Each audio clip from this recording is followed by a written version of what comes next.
కొయ్యలగూడెంలో చింతలమ్మ గుడి వీధిలో చిరవూరి Srinivasarao shopping complex నందు నాణ్యమైన కందిపప్పు, బియ్యం తగ్గింపు ధరలకు అందించే చౌక దుకాణం ప్రారంభించారు. కొయ్యలగూడెం కిరాణా వర్తక సంఘం అధ్యక్షులు రామమోహన్ రావు, కార్యదర్శి మోటుకూరి రాజా వెంకటేశ్వరరావు, రైస్ మిల్లర్లు ట్రేడర్లు తరపున మాటూరి సుధీర్, రైస్ మర్చెంట్ తరపున నాగరాజు, సత్యనారాయణ, సూరిబాబు మరియు తదితరులు పాల్గొని చౌక దుకాణం ప్రారంభించడానికి సహకరించారు. ఈ కార్యక్రమానికి ముఖ్య అతిథిగా పోలవరం శాసనసభ్యులు చిర్రి బాలరాజు విచ్చేసి దుకాణాన్ని ప్రారంభించారు.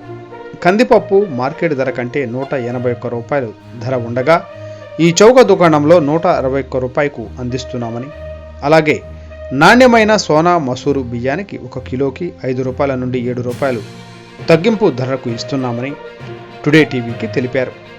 కూటమి ప్రభుత్వం ప్రతి హామీని నెరవేర్చే దిశగా అడుగులు వేస్తుందని, కొయ్యలగూడెంలో ప్రతి సమస్యని త్వరితగతిన పరిష్కరిస్తామని తెలిపారు.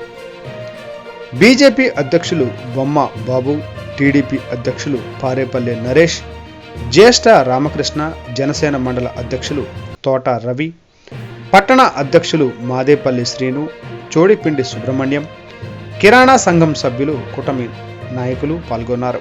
అలాగే వరద బాధితులకు కావలసిన అన్ని రకాల రక్షణ చర్యలు ఏర్పాటు చేస్తున్నామని, త్వరలో అక్కడ శాశ్వత పరిష్కారాలు చేస్తామని, ఎవరూ అధైర్యపడవద్దని తెలిపారు.